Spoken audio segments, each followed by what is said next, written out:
Hello, viewers of Cold Breath. Today I will tell you a story I encountered. If you find this story interesting, please like the video and subscribe to the channel so that I have the motivation to tell you more interesting stories. We found an underground ocean on Mars. Problem is, it's not made of water. Oceans have always terrified me.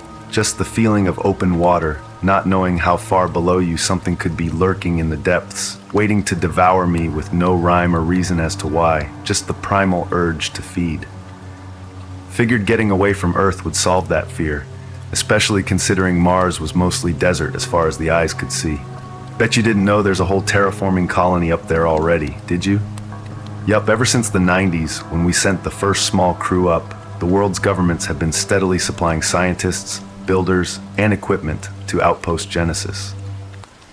Work has been slow going, but we've seen a hell of a lot of progress over the couple of decades we've been up there. Hell, I've been doing 3-year on, 2-month off stints for the past 20 years, slowly helping to build up a survivable planet for my fellow humans. Honestly though, I love it here. Things are different, sure, and I'm not entirely used to missing some Earth commodities after all these years, but knowing we're up here for a real good reason is enough for me to look past all that. We've known for years now that the Earth wasn't going to be sustainable for life as we know it now, either due to climate issues or overpopulation, eventually making things go batshit insane. Hell, up here we even have a running bet on exactly what's going to cause Earth to blink out of existence first, and most of us are pretty sure it's going to be human hubris and violence. As cruel as the Earth could be to us, humanity was always finding ways to be even more cruel to each other. Up here though, I didn't have to worry about that. Meals were taken care of. I had friends to go out drinking with after we got done with the tasks of the day, and things were honestly pretty comfortable. Maybe 400 of us lived up here in total, everyone with their own job and duty to the outpost.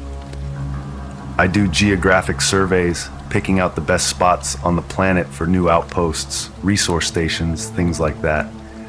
The best part is it pays well, and I haven't had to spend a damn cent while I'm up here. So the account back home is bursting whenever I decide to retire. The sun came up and signaled a start to the day, waking me from a delightful dream to an awful, awful hangover. My head was pounding like someone was taking a jackhammer to the base of my skull, and the last thing I want to do is take a research buggy out with 2 other surveyors. Work is work though, and there's no calling out for hangovers up here unless you really, really want to get in trouble. So, against my will, for the most part, I met up with Sandra and Sho in the transport bay to get on the metaphorical road. You look like shit. Sho said, laughing at me as I walked into the locker room. He was already halfway into his pressure suit, making sure everything was locked in and secure before we entered the atmosphere of Mars.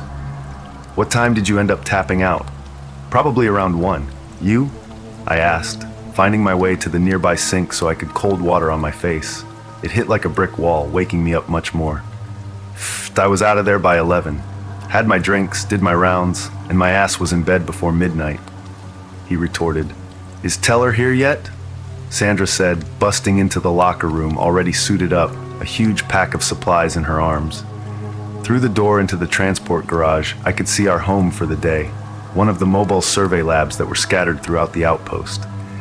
It was like a small RV, set up with seals, ventilation, and everything needed to do our jobs out in the harsh desert of the Red Planet. "Mornin'," was about all I could mumble back to her, dragging myself over to the locker containing my Atmos suit. I hated these things, even after all the years I've been using them, and it was like being put into a little cage. I went diving once in my life, and it felt like the same thing, knowing that only the helmet you're wearing is keeping you from a terrible fate of suffocation, whether it be under the seas or in the hot sands right outside. Told you. Should have gone to bed earlier last night instead of hitting that last Jack and Coke. Sandra was laughing now as well, turning back with her bag of supplies to load up the research vehicle. All I could do was grumble my discontent as I crawled into the Atmos suit, hearing the pressurized hiss as the last seal snapped into place. Sho walked out to the vehicle before I could leave the room, telling me I had 5 minutes to finish sobering up. "What?" They gonna give me a Martian DUI? I shot back, grumpier now. Not sure why I was so irritable today, but something just felt more off than usual.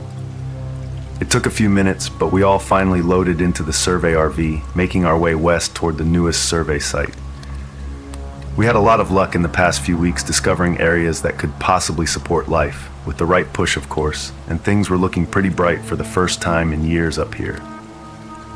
Maybe that's why I felt so off, the feeling that something could go wrong when everything was going so inexplicably right lately. The drive was a nightmare though. Know how the infrastructure on Mars is set up? It's not. Any expedition we took was traversing rough red sand and rocky terrain, with the huge wheels on the RV barely able to handle some of the more jagged chunks of rock that would spike up from nowhere under the sands. I swear the wheels on this thing would tear up a whole mountain back home. But here, every little rock they ran over felt like someone stabbing a dagger into the back of my head. Maybe 3 hours later, we finally reached our destination. I might have ended up asleep if I wasn't the one driving, but Sho and Sandra decided to do their pre-survey checks on our way there, so I was left with the short stick. When we arrived, I could see why we were being sent to study this place. In the midst of the red sands that were stretching around for miles, this single formation of rock stood waiting. It wasn't quite big enough to be a mountain, but as tall as a 5-story building maybe. It went up high enough that we would probably need the entire day just to climb up. Seriously? We have to get up there? I said, letting out an even bigger groan than when we took off. Nope, under it. Sho answered, heading past me out of the doors. I could see on closer inspection that there was a small opening at the base of the structure. A cave, entrance 4 wide enough for a small truck to pass through, was there, gaping open as if inviting us into the darkness beyond. Grab some flares and floodlights. We're going to take the buggy as far as we can. I pressed a button, loosing the small transport buggy we held in a small bay at the back of the survey RV. It rumbled out with a small hiss. The open cabin and bed in the back already piled with what we would need. Just in case though, we grabbed a few more of the flares and high-powered lamps. If it was dark, we were going to at least be prepared. Even with all the light we were holding in reserve, it took a moment to gather courage once we reached the cave mouth. Everything beyond was pitch black, a complete absence of any kind of light source. We turned on the brights on the buggy, and those were barely able to penetrate past the first few meters. All we could tell was that the ground sloped downward hard almost immediately, meaning we had a descent in store. Ready, boys? Sandra asked, looking to Sho and I both before pulling one of the flares from a bag. Might be making a discovery that will change humanity's future, after all. Been hearing that for years, Sho mentioned. Sandra chuckled, handing each of us flares to keep in our belt. We set off, brights cutting through the darkness maybe 20 meters ahead, with the abyss running endlessly ahead of us. The rumbling of our wheels echoed off high walls, crunching over hard rock beneath us. As we got further in, the rocky sand of Mars' surface gave way to solid red stone. I found myself tapping the brakes more frequently as we went further down, the descent becoming steeper exponentially. Hey, think we're gonna have to go on foot from here. Drop off is getting too dangerous for the buggy, I said, slowing down enough to pull the emergency and set it in park. Never thought I would need a parking brake on Mars. We set off on foot, loading up flashlights and flares, along with a few small light markers to find our way back more easily. Not like the path was very non-linear, but when you're underground, it's easy to get disoriented.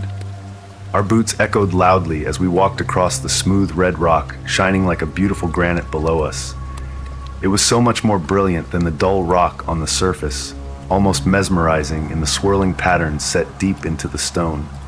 Drip, drip, drip.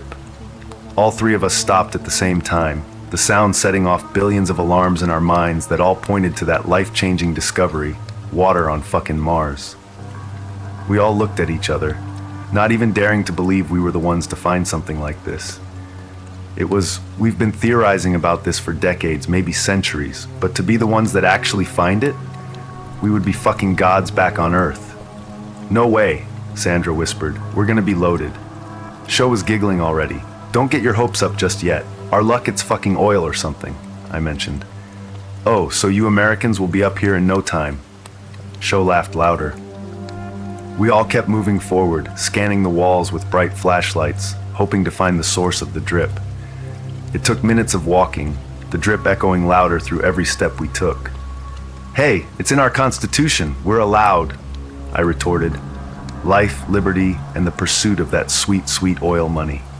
Sandra chuckled as we walked on, still scanning when we noticed a faint glow coming from further down, bright blue tinted red against the stone encasing us. We didn't stop, but I know I held my breath for the next few meters before we entered the huge, open cavern. Above us, a cavern of stars was spread out for miles, phosphorescent blue shining down from something on the stone roof. As we watched, the occasional drop would fall from them, landing atop the sprawling ocean split in front of us.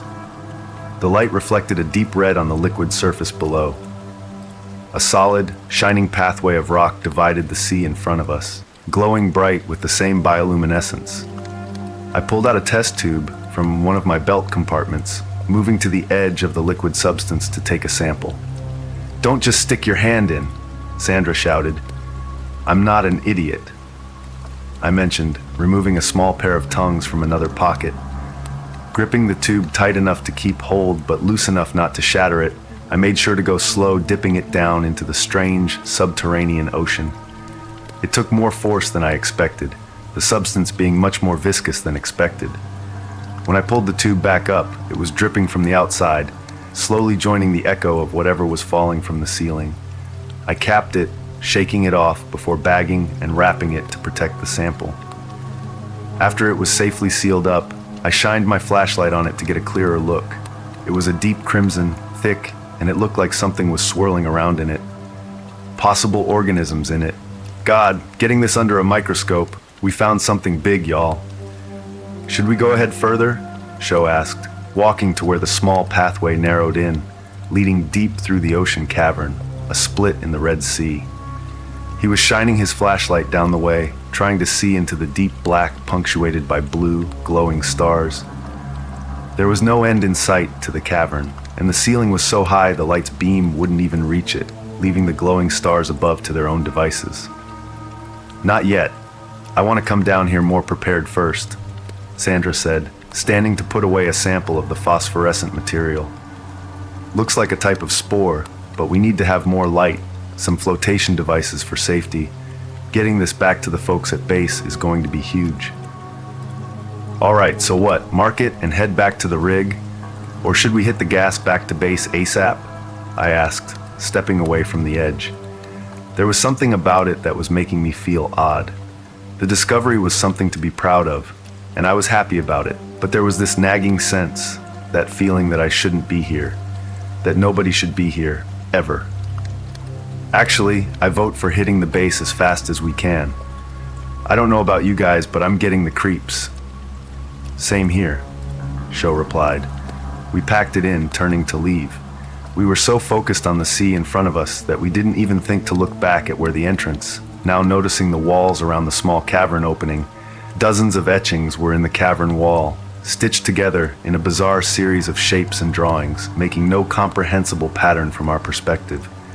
Sho walked over, putting a hand up to one of the deeply carved lines in front of him. The smooth bores in the wall were finely crafted, put in with utmost care.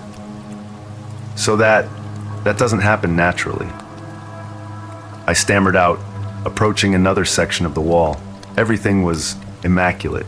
Compared to the rough, rocky surface above us, this was smooth, carved with passion by hands in reverence, or perhaps fear. That chill ran up my spine again as I stepped back, looking up to where the bizarre glyphs extended high to the cavern ceiling. There was no visible end, even with our high-powered lights, no telling what they became further up. "All right, that's enough for today. Let's head back." The ascent back up was taxing, the incline much more steep than it seemed on the way down. The thought kept coming into my head that there was something back there, waiting for us to turn our backs on it so it could sneak closer, getting the jump on us. Every time I looked back, though, the empty cave greeted my eyes, with nothing to show beyond a blanket of darkness. By the time we made it back to the buggy, we were all completely exhausted, panting hard in the stale air of our suits. We loaded in, hitting the reverse and relying on autopilot to get us out of there and back to the surface in about 30 minutes, with only minor bumps and scrapes from the narrow sections of the tunnel. The glaring light of the surface was intense, sun baking down to give us a reminder of how hot the surface was then down below. The RV was there, covered in red dust as if it had been through a sandstorm. It took us a moment, but once everything was loaded in, we set off back to the base, samples in hand and eager to look closer once we returned. "Garage, we're coming in," I radioed once we began to get close. "Research vehicle returning, we've got some big news." "Teller? That you? Are Show and Sandra there too? Where the fuck have you been?" Comms responded, almost screaming into the mic. "We've been out at that research spot. You literally let us out this morning," I replied, confused. "You've been gone for 2 days. The hell did you do out there?" Comms asked back, confusion taking over the anger and fear in their voice. "Did something happen? Did you break down?" We got back into the garage within minutes, deciding to check in and debrief there rather than explain over comm systems. 2 higher-ups came in to meet with us, shuffling us into a small lab nearby. They didn't enter though, instead standing at the small observation window and speaking in through the comm system. "Do you have any explanation for being out for 2 days? You were supposed to be back within 12 hours of departure." One of the men said, General Pratt, an older man in charge of the U.S. interests up here on base. "We've been very concerned. A rescue mission was being organized when you 3 drove back up." Hao, leader of the Chinese delegation on the base, was looking at us with much less rage than Pratt was. "Look, we were gone for maybe 4 or 5 hours. We got to the designated point, found a cave, went down, stayed for a minute, came back up, now we're here. It's only been a short few hours." Sandra was trying to explain, but none of us were seeing eye to eye. Everything was off, and the concerned expressions on these 2 men's faces were making us all uncomfortable. "What about the suit footage? We have GoPros set up in those things, so just check them, you'll see." Show was almost frantic, the prospect of that missing time almost breaking his brain. We had discussed it on the way in, with none of us able to account for it, all agreeing we were only gone for a few hours. The more we thought about it, the more it made sense though. The dust on the RV couldn't have gotten there in just those few hours, and there weren't any storms recorded in the area at the time we were gone. So where the hell did the time go? We're actually checking suit cameras right now. We don't know what in the world you found down there, but right now we're 7 hours in, and the footage, as soon as you get ready to leave down there, just becomes still. You have your samples, you're packed up, talking about your discovery. Then before you can turn around to leave, everything gets weird. All 3 of you stop, standing like statues the entire time. We've got a couple of guys skimming the footage, but so far, there's no change. The batteries on the cameras likely died during the time you were out, but that's not the biggest problem here. Pratt explained. "That makes no damn sense. We would have run out of our air reserves," I mentioned. "We only have 24 hours in those things, but there was enough for us to make it back." "You took your damned helmets off. You didn't use any of your air reserves." Hal leveled, looking each of us in the eyes in turn. "So how the hell are you here right now?" We what?" I stammered out. "No, that makes no sense. We had our helmets on the entire time. None of us were stupid enough to take them off up here. That would be instant death. So what the hell? Look, there's no way any of us would have done that. We're not stupid. Wouldn't be up here if you were," Pratt said, looking into my eyes now, seriousness in his furrowed brow. "But I need to know what the hell would make y'all do that." "We don't know, sir," Show whispered. Sandra was staring blankly in front of her, and he had his hands crossed in front of him in prayer. There was no telling what was going through their minds, but I know mine was racing with thoughts of the past few hours. I didn't feel any different. There was nothing off about my body. Once we got out of the Atmos suits when we entered, it was refreshing to breathe clean air again, but nothing indicated they were off before then. "Look, we're going to keep you 3 in observation for a bit, just to make sure everything is baseline," Hao said, putting his hands up to calm us, despite everyone's dumbfounded, quiet state. We'll let you have lab 2 though. That way you can study your findings in the meantime. Sir, are we going to go back to Earth again? Sho asked, fear in his eyes now. He was thinking the same thing we were, having no helmets on, especially down there. All kinds of possible pathogens or biological hazards could have gotten to us. There was no telling what we may have brought back to the base. God, what have we done? I don't know, Hao said, a heavy weight in his voice.